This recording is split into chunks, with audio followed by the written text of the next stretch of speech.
Have you ever felt like you had a million things to say, but the words just wouldn't come out? Like your voice was trapped inside a cage, and you were the only one who couldn't find the key? That was my world. Every single day.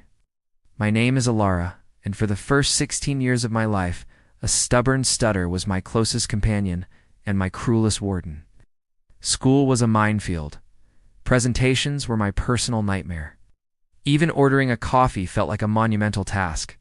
I'd watch others chat and laugh so icily, their words flowing like a river, while mine were stuck like a dam about to burst. I found my escape in the pages of books and the quiet hum of the library. It was there, surrounded by stories that I could be anyone I wanted to be, no speaking required. One rainy afternoon, hiding in the dusty corner of the school library, I stumbled upon an old, forgotten flyer, Poetry Slam Club. Find your voice. My heart did a nervous little flip-flop. Me?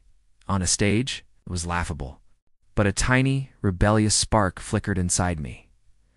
What if? What if just for once I tried?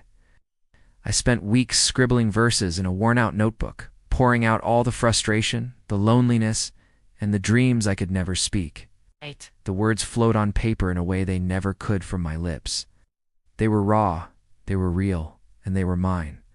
The night of the poetry slam, my hands were shaking so badly I could barely hold my notebook.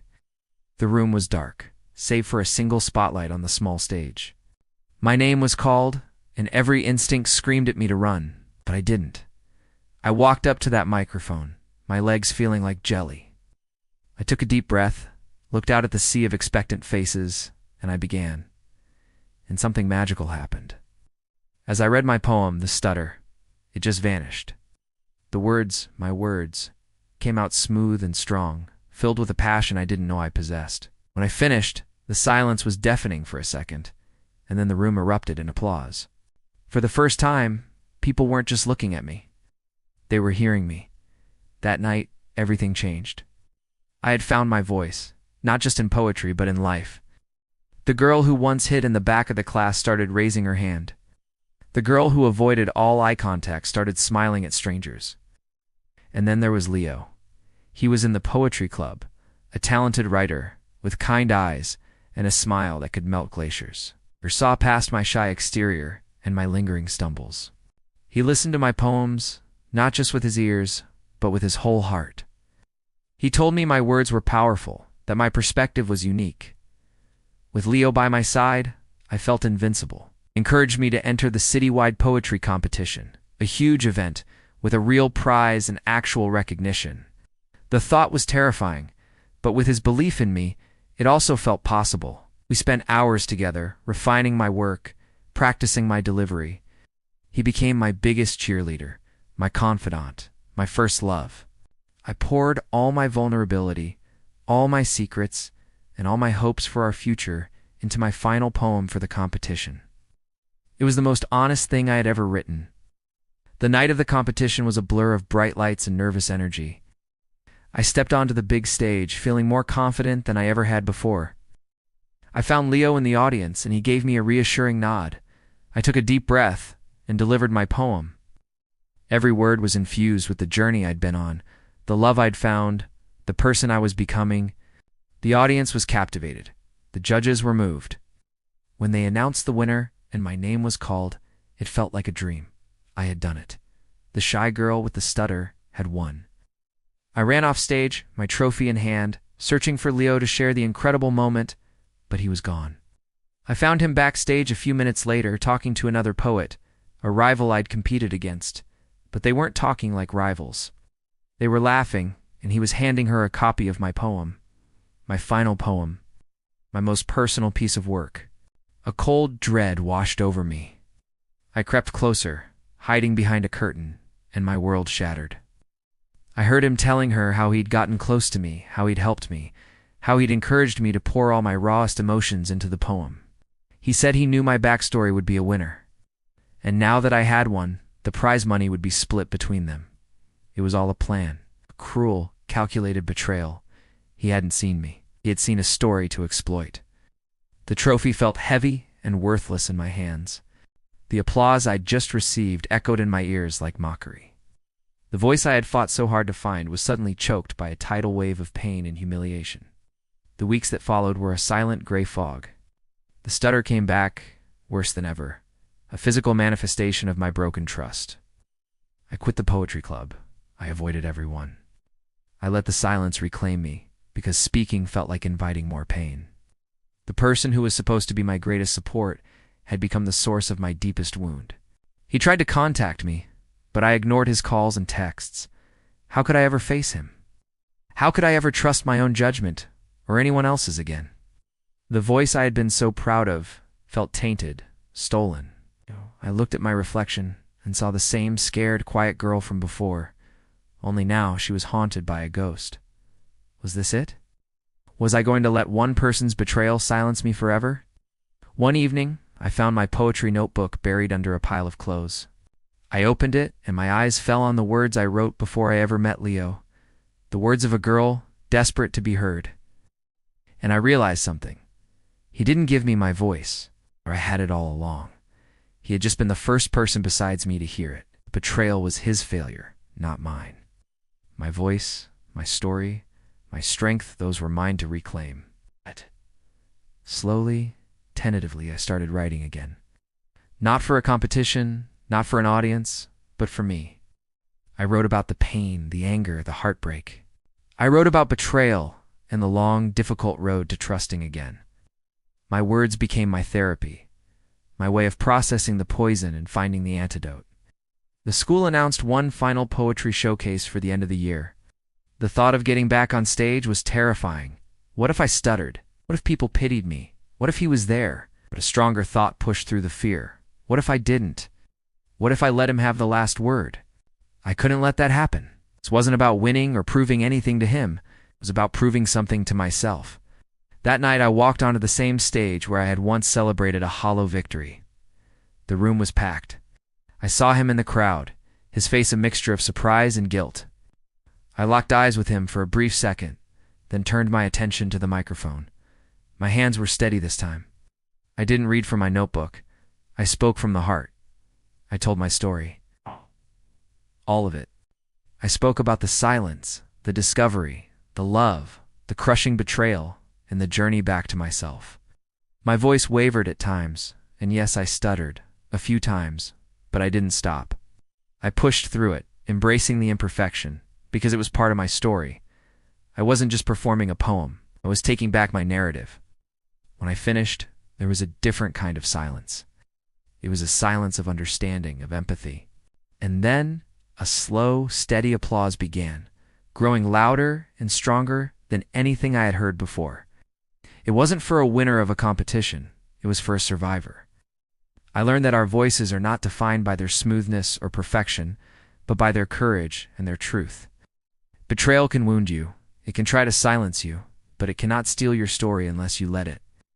Finding your voice is a journey, and sometimes the most powerful words are the ones spoken through the cracks of a broken heart. Don't ever let anyone take your story away from you. Thank you for listening to mine. Please subscribe for more stories about finding strength in the hardest of times. The word echoed through the auditorium. Vicissitude, change, unexpected change. It felt almost poetic. I took a slow, steady breath. Silence. Then, that is correct. The applause hit me like a wave. Bright lights, cheers, cameras flashing. I didn't even realize I was crying until someone handed me the trophy, and I saw my reflection in the gold. National Spelling Bee champion me. The girl who used to hide in the back row. I'd done it. For a few perfect seconds, nothing else mattered. Not the whispers backstage, not Leon, not Kelsey, not any of it. Just me, and the sound of my own name being announced like it belonged on that stage. After the photos, I slipped into the lobby, searching for Mr. Dean. I spotted him immediately, clapping like I'd just won the Olympics. I ran into his arms. "You were incredible," he said, holding my shoulders. "I've never been more proud, really," I asked, half laughing, half crying. "Really?" And for a second, I let myself just feel that. But then I heard footsteps. Sierra. "Wait, Leon." I stiffened. He looked different than he had backstage, less confident, more real. "Please let me explain," he said. I crossed my arms. trophy still in hand. Explain what? The part where you flirted with me for weeks? Or the part where you were whispering with my neighbor right before I went on stage? He winced. It started as a mistake. That's comforting. He ran a hand through his hair. Kelsey transferred to my school months ago. She found out I was competing and offered me money to distract you. I felt something twist in my chest. Even though I'd suspected it, hearing it out loud still hurt. And you said yes. My mom's been really sick, he said quietly. The treatments are expensive. I was desperate. The anger inside me flickered. Not gone, just complicated. I didn't expect to actually like you, he continued. But I did. That part wasn't fake. I stared at him. Every late-night conversation, every inside joke, was any of it real? Why didn't you tell me? I was going to, he said. Backstage. That's why we were arguing. She didn't want me to. She planned that slime prank at the lobby doors so you'd be humiliated on camera. My stomach dropped. The buckets? He nodded. Pushed you out of the way because I saw them. I thought back to the moment, the sudden shove, the crash of slime and feathers pouring down on him instead of me. You took that hit on purpose? He gave a small smile. Guess I deserved it. Before I could respond, another voice cut through the tension. Sierra, I turned. My mom was standing there. Actually standing there. Not at work, not on a call, not distracted. Here, you came, I whispered. Mr. Dean stepped beside her. I may have insisted. My mom looked at me differently than she ever had before, like she was seeing something new. I didn't realize how important this was to you, she said softly. I'm sorry, 3 words I'd never expected. Before I could process that, the lobby doors swung open again. Kelsey walked in.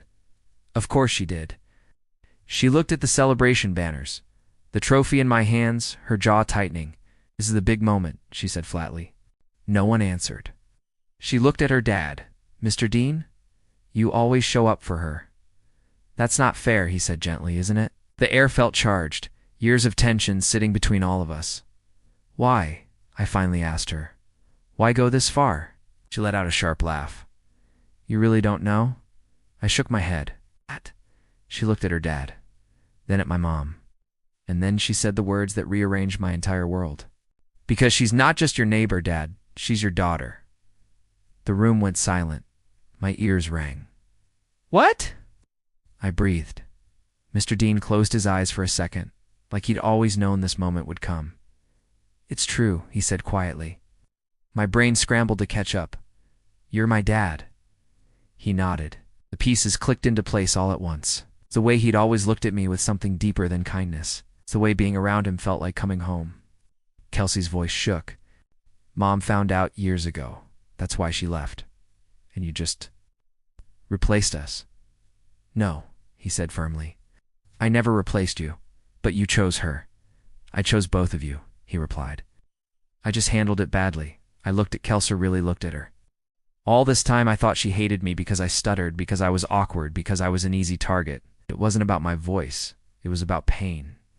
You could have told me, she said to me, tears bright in her eyes. I didn't know, I whispered. For the first time I saw not the bully, not the rival, just a girl who felt like she'd lost something. Security gently escorted her out when her frustration turned into shouting, but as she walked away she glanced back at me, and for a split second I saw regret. The lobby slowly returned to noise and celebration, but everything felt different. I wasn't just Sierra with a stutter anymore.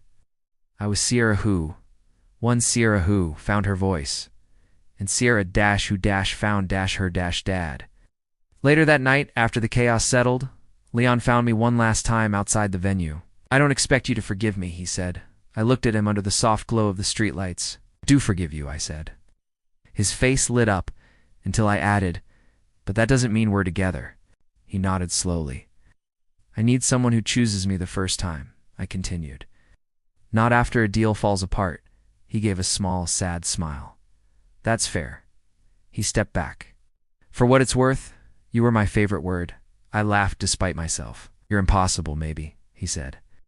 But I meant it. As he walked away, I didn't feel shattered. I felt steady. Because this time, I hadn't lost myself in someone else's attention. I'd chosen me. A week later, I moved into Mr. Dean's, my dad's house officially. My mom agreed it would be best for now. We were still figuring things out, but for the first time, she was trying.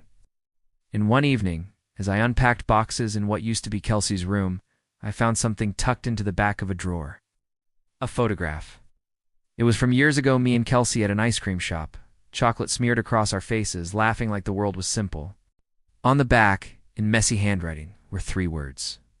Best sisters forever. My chest tightened. Just then my phone buzzed. An unknown number. I hesitated, then opened the message. It was a picture of Kelsey, standing in front of a new school. And below it, one sentence. We need to talk. And I knew right then that this was just the beginning. Sometimes life throws you a word you don't know how to spell. A situation you don't know how to navigate. For me, that word was family. It was forgiveness. It was strength. It took a spelling bee, a betrayal, and a shocking secret for me to finally understand that my voice was never the problem. The problem was not using it to speak my truth. Now, a new chapter is starting. One with a dad I'm just getting to know, a sister I need to reconnect with, and a future I get to write for myself.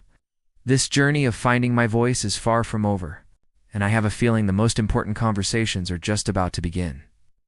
Thank you so much for watching my story unfold. If you want to see what happens next between me, Kelsey, and my new family, be sure to hit that subscribe button. You won't want to miss it.